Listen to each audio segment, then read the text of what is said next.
had a bad week. Good evening, my lovelies. I must say, you all look good enough to eat. Welcome back from our Let's Play Darkstalkers, the Night Warriors, and Vampire Savior. We're kind of going down the list at this point, just going through the characters that are featured in other games besides, well, Darkstalkers. Starting off with Xianko, that's how you say her name. I know it's kind of hard to say because a lot of English dubs don't get it right. They say like Xianko or Hasenko. It's like if you listen to the different callouts in Marvel 3, they all say it fucking wrong. But Xianko is an interesting character because she's actually two characters. She is Xianko, as well as her sister, Lei-Lei, who were human at one point,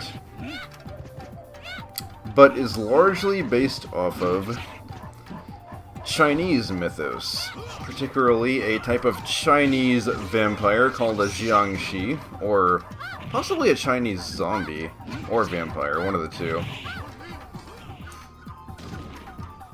The reason she moves the way she does is that in the mythos they kind of tend to like hop when they move. I don't know if the teleportation, but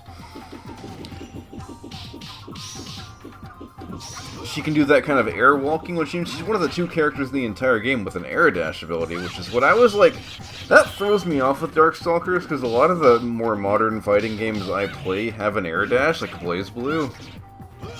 But like normally this game does not. Even though two characters in the game, the two that I'm playing for this episode, actually have one, so there you go.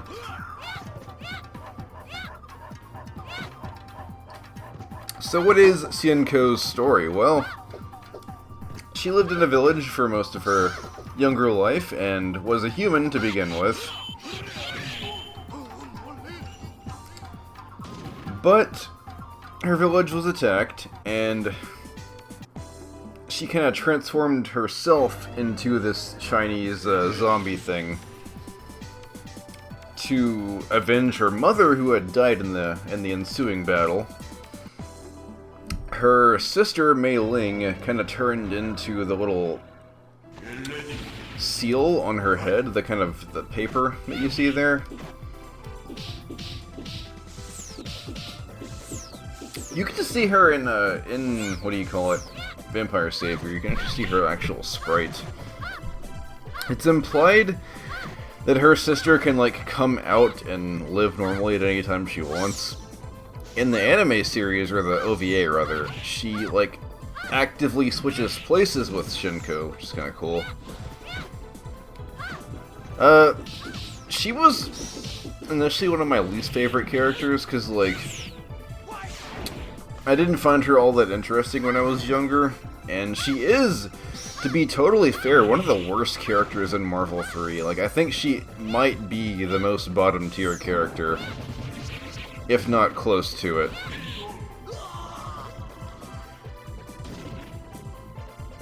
But regardless, she was introduced for this game. She was not in the original Darkstalkers. She is a brand new character for the Night Warriors.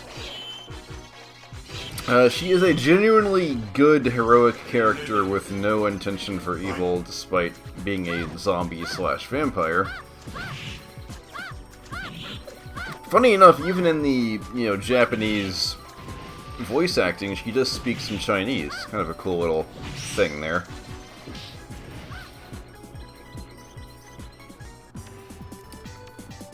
But yeah, she is seeking to destroy the Darkstalkers in the name of, protecting the world and whatnot. So, again, she has a heroic disposition. Very different from Morrigan, because obviously Morrigan just serves herself for the most part. It just so happens that most of what she's trying to do aligns with the hero's intentions, whereas Xianko is legitimately wanting to help others. Like, she's one of the nicer characters in the series alongside our girl Felicia, who I mentioned, or I played in the second episode, actually. she's interesting to play. Definitely not my style of a character, but as you can see, she has, like, in the literal sense, a lot of tricks up her sleeves. She can summon these different kinds of knives and blades and whatnot out of her arms, and maces and whatnot, although more of a flail. It's not totally clear whether or not she just, like, has this hammer space in her sleeves, or whether she just kind of makes them appear out of nowhere. Yeah, not my playstyle at all, because her projectile is really slow and easy to block. Her EX is kind of fun, you saw it right there. It was that little, kind of wave of blades coming out of the ground. Kind of fun to use, but other than that, she's just not my style of character. Despite having an air dash, just not my thing.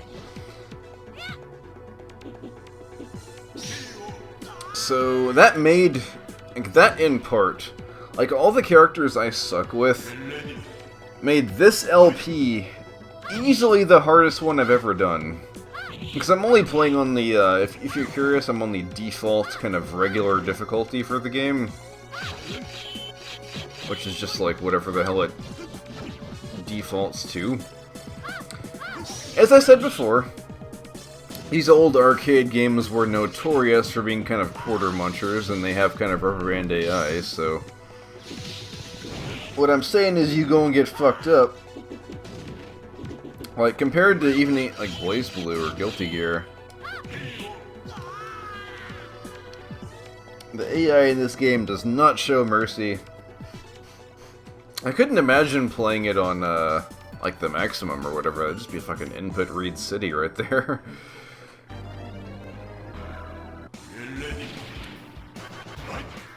But as for what happens to Shinko, well, you'll see, because I'm playing the game right now, you'll see what her ultimate fate is. She is a total badass in the OVA, though. Like, she has one of the better voice actors as well, so it helps, but she just completely kicks ass in the OVA.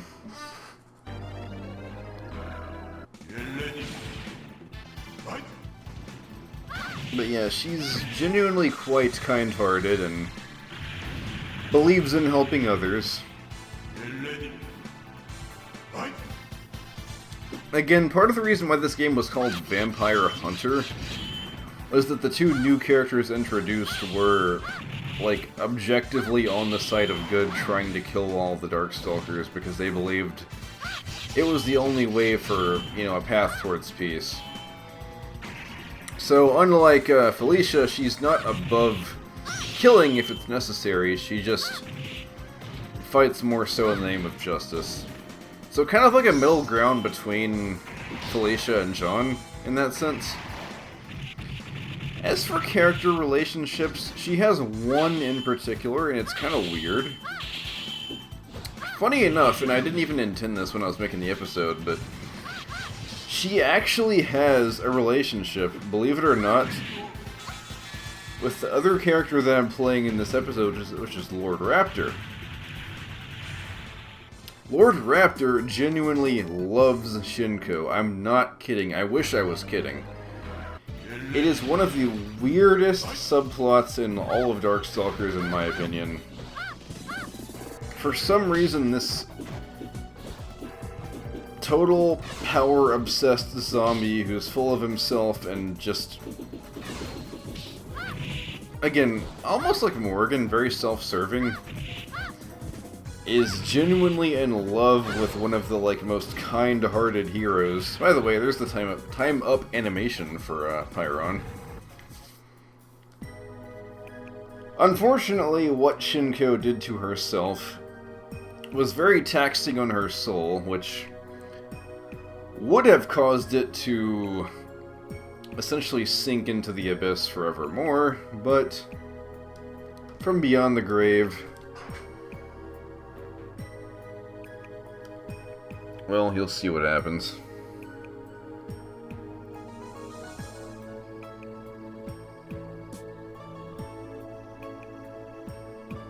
They were given the proper reward for their heroism and allowed to live once more.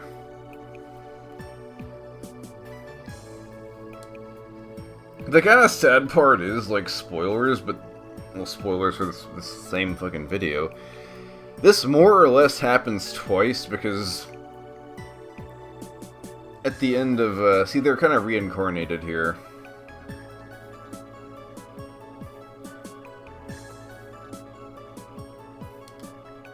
And it more or less happens twice for the sheer fact that, well, I can't really talk about it yet, but it's to do with what Jeddah does to all the characters. Again, really good artwork here. Well, sprite work, but point being. Also, she's fucking swole. Look at those. She got them pecs and the abs and all. Not abs, but biceps and all that.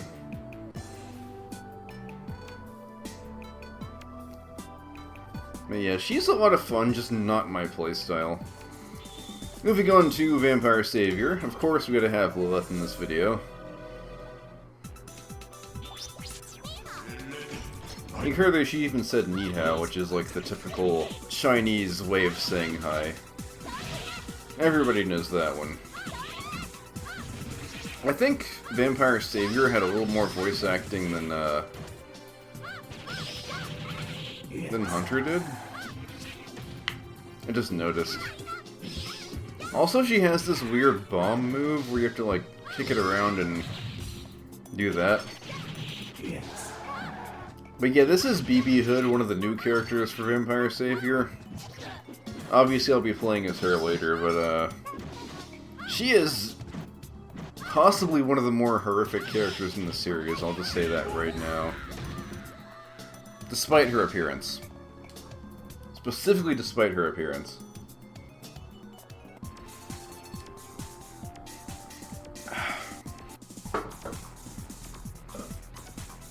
We're moving on through that quite quickly, because I cut out a good portion of it just for the sake of time.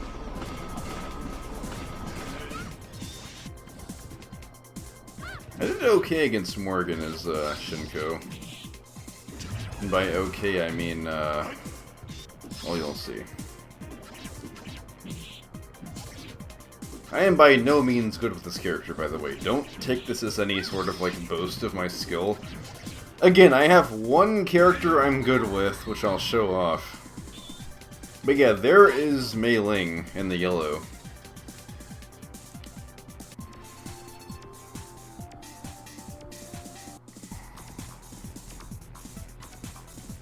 And for once, Jeddah is actually the final boss, not the kind of sub-boss.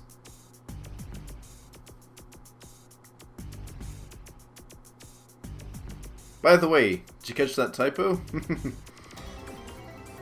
This game's translation is okay for the most part, but it's not very dialogue heavy, but it is certainly an old Japanese-style game in that sense. We're coming up on the end of the Shinko playthrough here.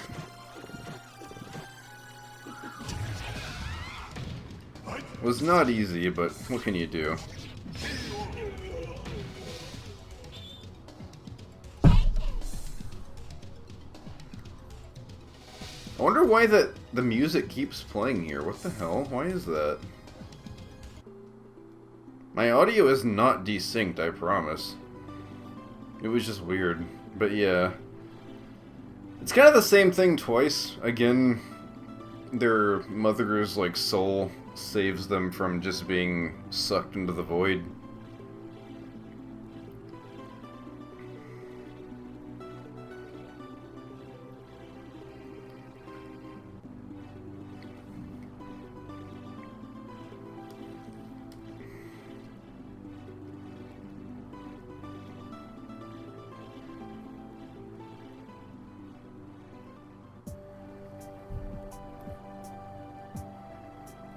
And yet again, they're essentially reincarnated. I mean, I assume they're younger than their normal selves here, because they look that way, but I guess the implication here is they get to live with, like, a foster family, or, like, they're literally reborn in a different time or something? I don't quite understand it, but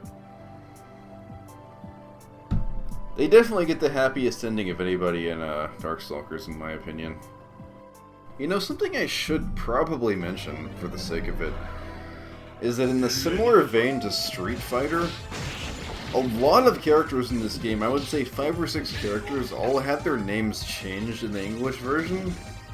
I'm not sure why that is, but I should bring it up considering the fact that the 2 characters I'm playing as in this part are subject to that. As a matter of fact, Xianko, as she is known in English, was actually called Lei-Lei in Japan for some reason. And the man of the hour right here, Lord Raptor, he was actually called Zabel Zarak. Don't know why that was. If it's a reference to something, you can tell me, but I don't know. He's interesting. He was one of my mains back in the day, so I can say something about him. So Lord Raptor obviously embodies the culture of, like, 80s metal and what have you, like Iron Maiden. And those bands back in the day, like Slayer. He hails from Australia, hence the flag on his pants. Even though it's more of a Union Jack, but I think Australia has a Union Jack on its flag as well, so my point kind of stands. He was once a human, aspiring rock star, who, in a bid to achieve fame, performed a sacrament to not only kill himself, but also every fan in the audience, a couple hundred people. This was noticed by a demon emperor named Ozam, not Belial, but Ozam, who granted him a special power to resurrect as a zombie. So that's where his kind of inspiration comes from, as your typical zombie-style character. Everyone knows what that is, but he can freely transform between his kind of like semi-human and zombie forms to blend in with the crowd better. He is not inherently evil, but he definitely is a twisted kind of person because he's even more self-serving than Morgan is. Like, he only wants to boost his own fame and his own power. He doesn't like, well, funny enough, for whatever reason, Lord Raptor is genuinely honest to goodness in love with Shinko. It's kind of funny that I did these 2 parts together, or this one part is like 2 arcade runs, because like Lord Raptor has a genuine honest to goodness crush on Shinko. Like, he would do anything to protect her. He wants her to be happy. He unconditionally loves Shinko.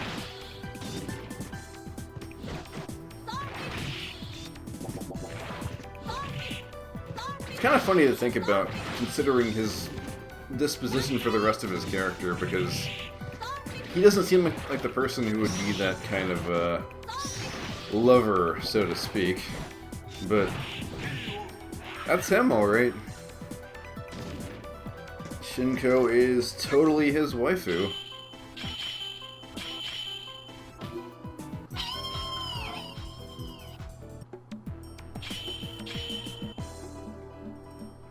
I think it's because they're both zombies at the end of the day. So more or less he kind of feels a similar connection there, but it's kind of a funny thing to think about, just the fact this otherwise very twisted, sadistic character like genuinely loves anybody. But he does. Another fun fact about him is that in both the Darkstalkers American cartoon as well as the dub of the Night Warriors OVA, he was voiced by the legendary Scott McNeil, well known for his voice acting in Beast Wars as Rat Trap, Silverbolt, Dinobot, and Waspinator. I believe the story was that people liked his voice acting so much in the otherwise not good cartoon series that they invited him on to actually be the voice actor in the dub of the OVA. So he does have like an actual proper Australian accent, which is pretty cool. But again, he's a very jack-of-all-trades playstyle. He can definitely do zoning, he can do rushdown, turtling. He has no projectile, but the way his body stretches out, he doesn't really need it all that much, so... It's just interesting to play as him for that reason, but... As you can see, he has fulfilled his, obligations to Ozom, or Ozom, however you fucking say his name.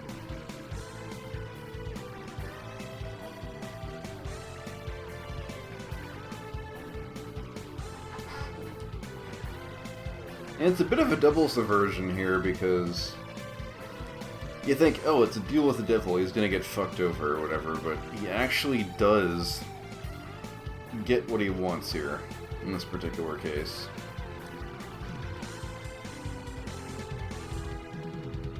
I kind of wish this new form here would be like in a playable appearance in some way, but again, not holding my breath, unfortunately.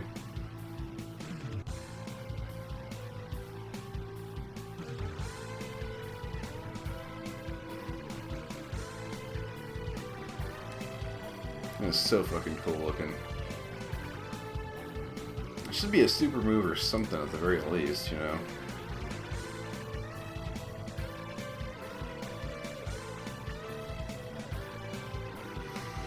Yeah, I do apologize for the last part. I was a little bit out of it. This is what happened, essentially. So I had rendered part 2. But I guess I had not realized it was like, because it was close to my bedtime, I had rendered it in the wrong fucking aspect ratio. So the way it looked was like, it was all, like the sidebars were all just floating in the middle of the screen. It was just like fucked up looking. I didn't realize this until I got to work. So I got home as fast as I could, rendered the video, and then had to, like, redo everything. So when I finally got the fucking commentary done, by the way, there's this special move, the Power Dunk. Or, I think it's called Hell Dunk, actually. It's not a King of Fighters. By the way, that thing that follows him is called Lei-Malta, who was a demon sent by Ozom to monitor Lord Raptor, but kind of became his sidekick. That's kind of all he is. But yeah, I was so fucking pissed off and tired by the time that was recorded that I was just like not feeling it anymore, but I was already behind schedule, so what am I gonna do, you know? Kinda sucks, but that's the way the cookie crumbles.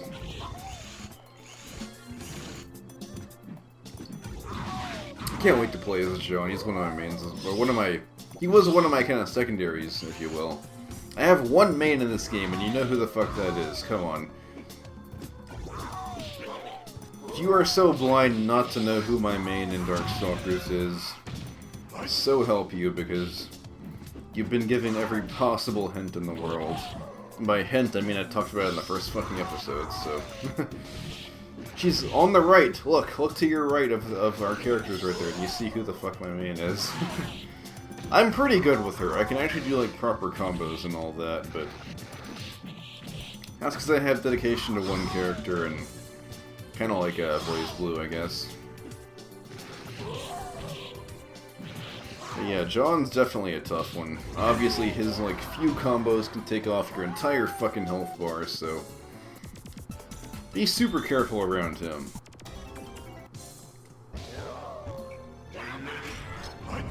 I should have used fucking Dark Force. I'm an idiot in this fight. If I had used that, I would have straight up whooped him, but that was my old strat back in the day when I played this game as a teenager. His Dark Force is so fucking good if you know how to use it right. Then I was like, no, I just use all the fucking super bar on the fucking dive move that I didn't even hit him because I'm too fucking close. I'm an idiot. Oh man. Good game, though. Still a good game. It's just me being stupid. As you can see, after gaining all that power in Night Warriors, he continues to serve Ozam as he goes into Majigan. I'll explain what that is later.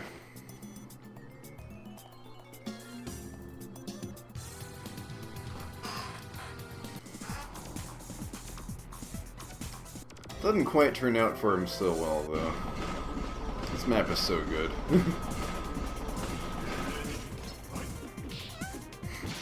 I love how everyone like just kind of loved my conflicted kind of mental breakdown about Felicia. Again, she's a great character. I like her. I even like playing as her. I just have very conflicted feelings on her beyond that. Given what kind of icon she is, I don't think she's quite as much of an icon as Morrigan, but you get the point.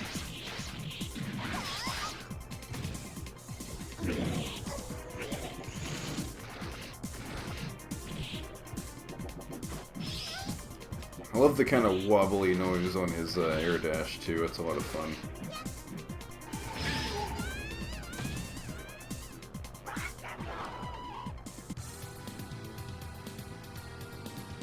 He's a great character to play as, just...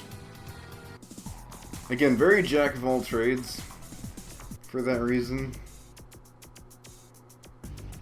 As you can see, even Jeddah mentions Ozam right here. Kind of a cool little, not a callback, but a lore tie-in, I guess. Can't wait to play as Jeddah too, he's so much fun.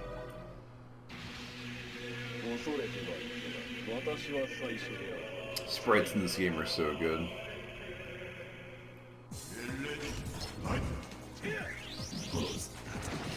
Yeah, I wish MVC Infinite didn't have the budget of a shoestring, because it could have been so good. But them's the breaks, you know?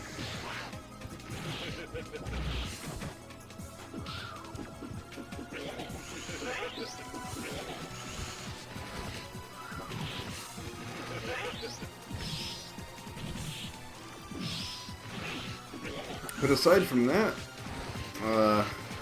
as you can tell from here, you know, from here on out, we'll be doing more of, like, multiple characters per video. But oh my god, is this game hard, like... This is easily the hardest LP I have done for the channel, and then some.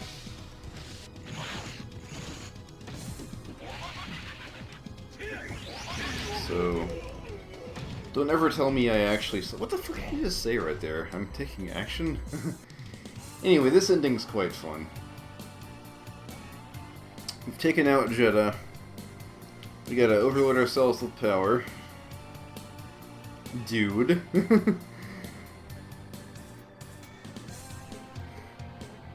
I love this so much as a teenager. This is like my favorite scene in the whole game. Greed is massively strong.